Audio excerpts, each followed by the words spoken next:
Hello everyone. How you doing? This is Duran. You know, I've been debating Muslims going on, off and on for probably about 12 to 13 years in its entirety. And I want you guys to read to the right of my screen. This is so typical of Muslims. Out of all the Muslims I have debated, I can honestly say I've had a civil dialogue for probably about five out of all the Muslims I've debated out of all the years. This is completely typical of a Muslim to digress and to go with their racial slurs and their hate-filled racist rhetoric. Cutie Pie, I quote, she's a Muslima, from a thread on YouTube, from a YouTube video that I've been commenting on. The title of the video is called "A Muslim Man Brings an American Woman to Tears," because there's an American woman, she goes into this pawn shop owned by a Muslim guy, I'm not sure which country, whatever, and she wants to pawn things because she's in desperate need or dire need of money. And instead of allowing her to pawn it, he just gives her the money that she needs. Okay, well, that's a great thing. But here's the thing, this is Islamic propaganda. That's not the true face of Islam. The true face of Islam is ISIS. The true face of Islam are the 30,000 plus terrorist attacks that has actually occurred all across the world since 9/11 and before 9/11 and centuries. For 1400 years, Islam has been the same way. So, I responded with, since there is almost a complete annihilation of Christians and non-Muslim minority religious groups, they are virtually non-existent in Muslim countries. That's because they are doing cleansing in their countries, but yet they're coming to our countries and they can walk around safely. But that's not the case. Um, on the other hand, for the non-Muslim in a Muslim country, so Cutie Pie, just to quote her verbatim, Cutie Pie, quote, "Duran, shut up, you effing N-word.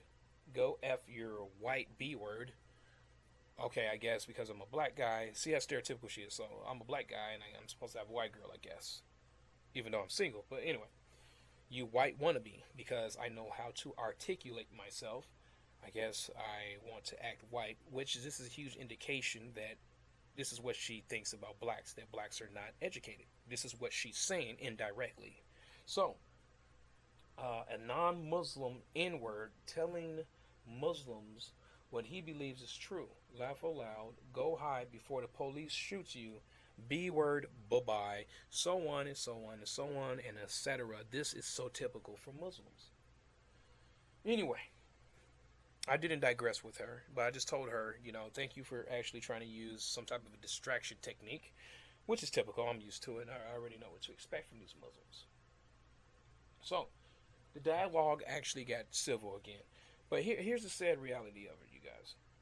What? But here's the sad reality of this, is that what pisses me off is that it's always a liberal that wants to come to the rescue of a Muslim when their religion is actually being exposed for what it actually is. It is not hateful to expose the truth. I don't understand these liberals. They are like ass backwards. Like, honestly, they are. So, this debate actually has been going on for 2 weeks now. The liberals, I had to educate them with hadiths and also surahs from the Quran, and they just they conceded. Okay, so then I started having to debate with 3, 4, 5 Muslims in this thread, and I suggest that you guys go to this video and read the entire thread. I think you'll be amazed. But anyway, so yep, Muslim man leaves American woman in tears. Okay, so you can find it on YouTube. But what's really baffling to me is that they had the audacity to even make a reference towards slavery. Just for the record, a practicing Christian, not one that proclaims to be a Christian, but a practicing Christian. Practicing Christians have never supported slavery. Practicing Christians. And what I mean by the practicing Christians, let's take the Quakers, let's take the Amish and all this kind of things. Let's take the Quakers in history. Okay? They did not have slaves. They were completely practicing Christians.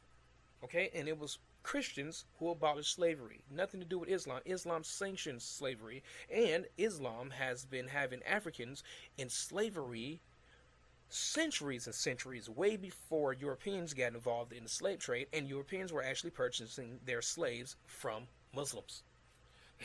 Which is crazy, but the liberals don't want you to know that. And the Islamists, they don't want you to know that. But anyway, so this is what I actually posted. And as you see, these are a lot of Qurans. I mean, a lot of surahs from the Quran and the ayats. And all these are sanctioning slavery. And if you think this stuff is made up, you can do cross references. All you have to do is find your look. Get your Quran and buy some hadiths. Okay, get your Shia Muslims. Get your Shia Muslim. Get your Tabaris. Get your Abu Dawood. All these hadiths. Okay, you need the hadiths to interpret the Quran, because the Quran is not written in chronological order. Wow, can you believe that? A God that doesn't write anything in chronological order. But anyway, so these are all the hadiths and the Quran that actually sanctions it, right? Then I posted some more. Can you believe this? And they still have slaves today in remote parts of Africa. Now, interesting fact is that the majority of the slaves for these centuries, and even when the Europeans get involved in the slave trade, only 5% of the slaves went to the Americas.